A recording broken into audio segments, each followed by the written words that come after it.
Bismillahirrahmanirrahim. Assalamualaikum warahmatullahi wabarakatuh. Saya Andi Muharram dari kelas 6A Informatika akan mempresentasikan tugas saya, Sistem Keamanan Komputer, yang mana materinya diambil dari Mintacet dari chapter 2 sampai chapter 4. Langsung saja ke materinya, yaitu chapter 2, The Cyber Security Cube. Profesional keamanan cyber paling tepat digambarkan sebagai ahli yang bertanggung jawab atas perlindungan dunia maya. John McChamber adalah salah satu pakar keamanan cyber awal yang mengembangkan kerangka kerja umum yang disebut McChamber Cube atau Cyber Security Cube. Ini digunakan sebagai alat saat mengelola perlindungan jaringan, domain, dan internet. 3 dimensi penting cyber security. Dimensi pertama dari kubus keamanan cyber mengidentifikasi tujuan untuk melindungi dunia maya. Tujuan yang diidentifikasi dalam dimensi pertama adalah prinsip-prinsip dasar. Ketiga prinsip tersebut adalah kerahasiaan, integritas, dan ketersediaan. Prinsip-prinsip tersebut memberikan fokus dan memungkinkan pakar keamanan cyber untuk memprioritaskan tindakan saat melindungi sistem jaringan apapun. Kerahasiaan itu mencegah pengungkapan informasi kepada orang, sumber daya, atau proses yang tidak berwenang. Integritas mengacu pada akurasi, konsistensi, dan kepercayaan data. Terakhir, ketersediaan memastikan bahwa informasi dapat diakses oleh pengguna yang berwenang saat dibutuhkan. Dimensi kedua dari Cybersecurity Cube berfokus pada masalah melindungi semua status data di dunia maya. Data memiliki 3 kemungkinan status. Pertama, data dalam perjalanan. Kedua, data saat istirahat atau dalam penyimpanan. Dan terakhir adalah data dalam proses. Dimensi ketiga dari Cybersecurity Cube mendefinisikan keterampilan dan disiplin yang dapat diminta oleh profesional keamanan cyber untuk melindungi dunia maya. Profesional keamanan cyber harus menggunakan berbagai keterampilan dan disiplin ilmu berbeda yang tersedia bagi mereka saat melindungi data di dunia maya. Mereka harus melakukan ini sambil tetap berada di sisi kanan hukum. Cyber Security Cube mengidentifikasi 3 jenis keterampilan dan disiplin yang digunakan untuk memberikan perlindungan. Keterampilan pertama mencakup teknologi, perangkat, dan produk yang tersedia untuk melindungi sistem informasi dan menangkis penjahat dunia maya.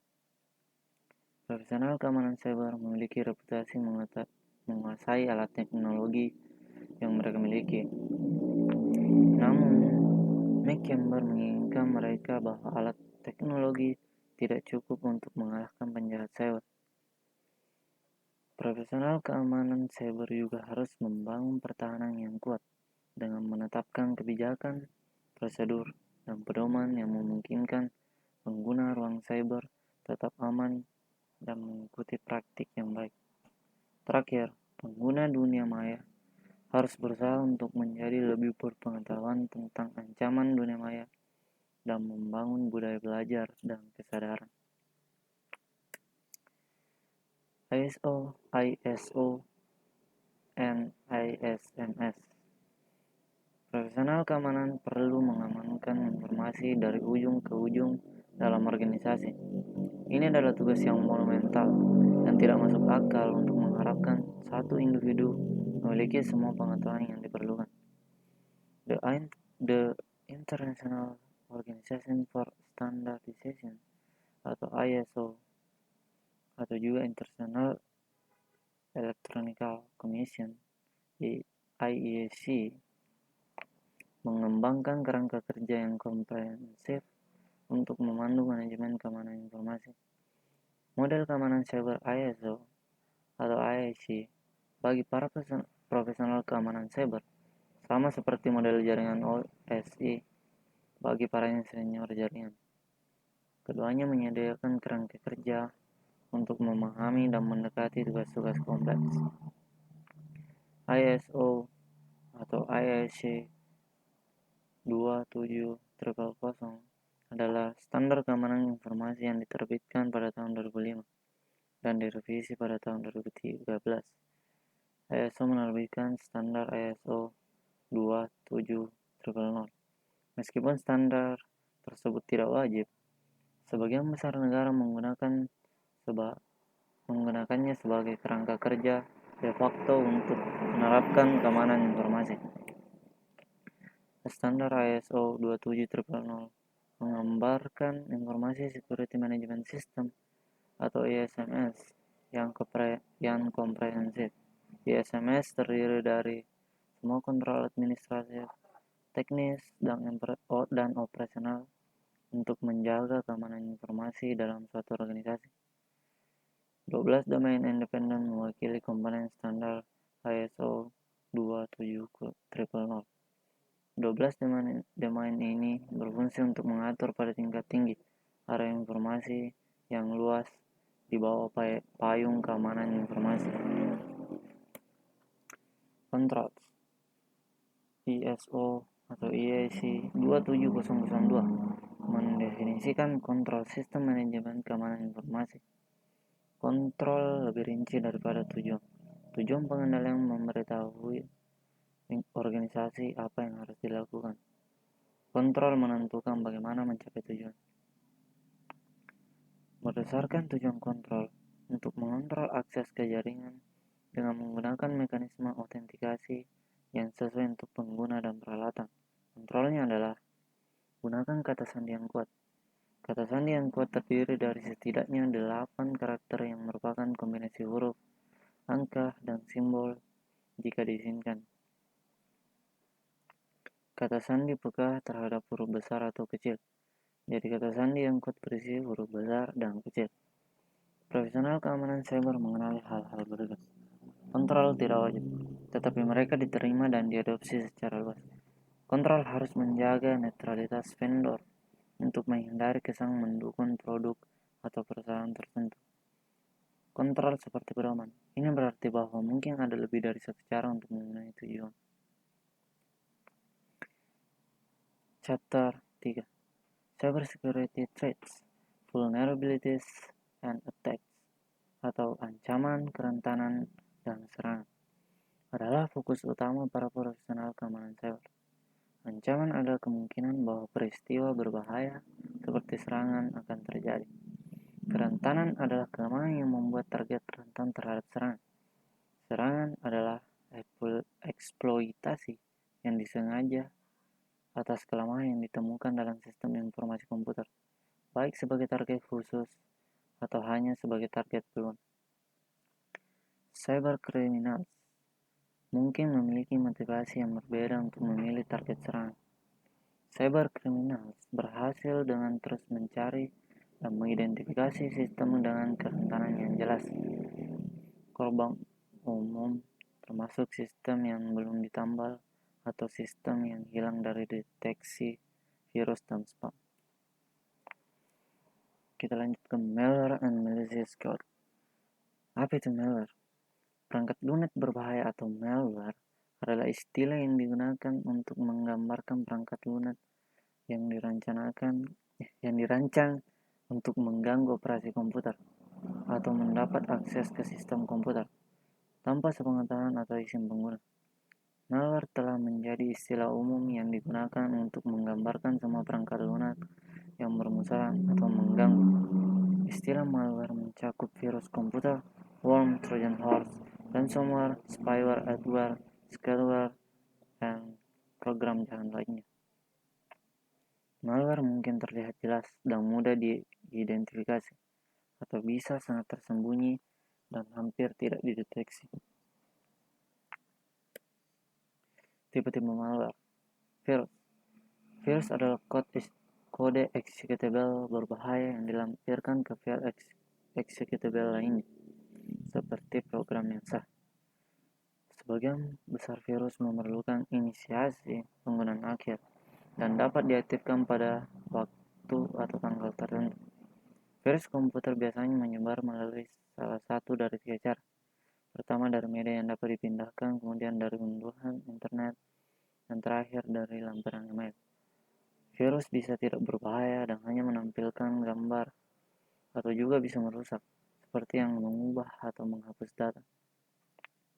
Yang kedua adalah worms atau cacing. Worms adalah kode berbahaya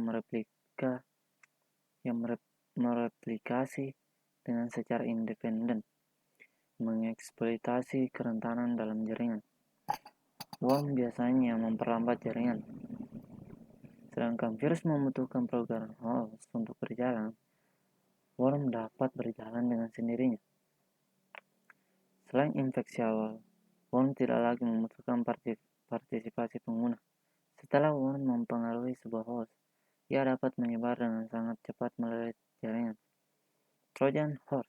Trojan horse adalah malware yang melakukan operasi jahat dengan kedok operasi yang diinginkan, seperti bermain game online. Kuda berbahaya ini mengeksploitasi hak istimewa pengguna yang menjalankannya. Kuda Trojan berbeda dari virus karena Trojan mengikat dirinya ke file yang tidak dapat dieksekusi, seperti file gambar, file audio, atau game. Kemudian serangan terhadap email dan browser. Spam. Email adalah layanan universal yang digunakan oleh miliaran orang di seluruh dunia. Sebagai salah satu paling populer, email telah menjadi kerentanan utama bagi pengguna dan organisasi. Spam juga dikenal sebagai junk mail, adalah email yang tidak diminta. Dalam kebanyakan kasus, spam adalah metode periklanan, namun spam dapat mengirim tautan berbahaya, malware, atau yang menipu. Tujuan akhirnya adalah untuk mendapatkan informasi sensitif seperti nomor jaminan sosial atau rekening bank.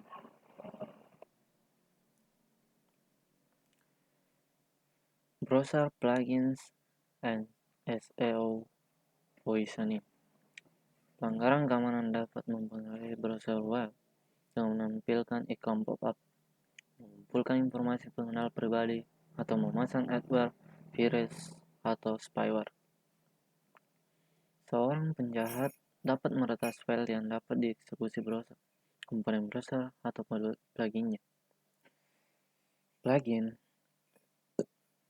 Flash dan Shockwave dari Adobe memungkinkan pengembangan animasi grafis dan kartun yang menarik yang sangat meningkatkan tampilan dan nuansa halaman web. Plugin menampilkan konten yang dikembangkan menggunakan perangkat lunak yang sesuai. SEO positioning. Mesin pencari seperti Google bekerja dengan memberi peringkat halaman dan menyajikan hasil yang relevan berdasarkan permintaan pencarian pengguna, bergantung pada relevansi konten situs web. Konten itu mungkin muncul lebih tinggi atau lebih rendah dalam daftar hasil pencarian. Social engineering atau rekayasa sosial. Rekayasa sosial adalah cara yang sebenarnya non-teknis bagi penjahat untuk mengumpulkan informasi tentang target. Rekayasa sosial adalah serangan yang mencoba memanipulasi individu untuk melakukan tindakan dan memecarkan informasi rahasia. Ini adalah beberapa jenis serangan rekayasa sosial. Yang pertama adalah pretexting, adalah saat penyerang memanggil seseorang dan berbohong kepada mereka dalam upaya untuk mendapatkan akses ke data istimewa. Contohnya, melibatkan penyerang yang berpura-pura membutuhkan data pribadi atau keuangan untuk menginformasi identitas penerima. Yang kedua, something for something. Ini adalah saat penyerang meminta informasi pribadi dari suatu pihak dengan imbalan sesuatu seperti hadiah. Taktik rekayasa sosial. Social engineers mengandalkan beberapa taktik Rekayasa sosial meliputi otoritas. Orang lebih cenderung untuk mematuhi ketika diinstruksikan oleh otoritas. Intimidasi. Penjahat menggertak korban untuk mengambil tindakan. Konsensus atau bukti sosial. Orang akan mengambil tindakan jika mereka berpikir bahwa orang lain juga menyukainya. Kelangkaan. Orang akan mengambil tindakan ketika mereka berpikir jumlahnya terbatas. Urgensi. Orang akan mengambil tindakan ketika mereka berpikir ada waktu yang terbatas. Keakraban atau suka. Penjahat membangun hubungan baik dengan korban untuk menjalin hubungan. Kepercayaan. Penjahat membangun hubungan saling percaya dengan korban yang mungkin memerlukan lebih banyak waktu untuk membangunnya. Chapter 4. The Art of Protection Secret. Teknik mengamankan suatu data. Pertama, data masking teknik. Penyembunyian data dapat menggantikan data sensitif di lingkungan non-produksi untuk melindungi informasi yang mendasarinya. Ada beberapa teknik penyamaran data atau data masking yang dapat memastikan bahwa data tetap bermakna tetapi cukup diubah untuk melindunginya. Yang pertama, substitusi, yaitu menggantikan data dengan nilai yang tampak otentik untuk menerapkan anonimitas kecatatan data. Yang kedua, shuffling, adalah memperoleh set substitusi dari kolom data yang sama yang ingin disembunyikan pengguna. Teknik ini bekerja dengan baik untuk informasi keuangan dalam database pengujian. Nulling out, menerapkan nilai nol ke bidang yang tertentu yang sepenuhnya mencegah visibilitas data. Teknik stenografi, pendekatan yang digunakan untuk menyematkan data pada gambar sampul menggunakan less significant bits atau LSB, seperti yang di gambar yang di samping. Metode ini menggunakan bit dari setiap pixel pada gambar. Pixel adalah unit dasar warna yang dapat diprogram dalam gambar komputer. Warna spesifik sebuah pixel adalah perbedaan 3 warna, yaitu hijau, merah, dan biru, atau yang bisa dikenal dengan RGB. 3 byte data menentukan warna pixel, 1 byte untuk setiap warna. 8 bit membentuk 1 byte. Sistem warna 24 bit menggunakan ketiga byte. LSB menggunakan sedikit dari masing-masing komponen warna merah, hijau, dan biru. Setiap pixel dapat menyimpan 3 bit. Gambar tersebut menunjukkan 3 pixel dari gambar berwarna 24 bit. Salah satu huruf dalam pesan rahasia adalah huruf T, dan memaksudkan karakter T hanya mengubah 2 bit warna. Mata manusia tidak dapat mengenali perubahan yang dibuat pada bagian yang paling tidak signifikan. Hasilnya adalah karakter tersembunyi. Yang kedua, teknik yang kedua adalah obfuscation. Data obfuscation adalah penggunaan dan praktik teknik penyamaran data dan steganography dalam profesi keamanan cyber dan intelijen cyber. Obfuscation adalah seni membuat pesan membingungkan atau ambigu atau juga lebih sulit dipahami. Suatu sistem dapat dengan sengaja mengacak pesan untuk mencegah akses tidak sah ke informasi sensitif. Yaitu adalah presentasi dari saya. Semoga bisa dipahami. Saya akhiri dengan mengucapkan Assalamualaikum warahmatullahi wabarakatuh.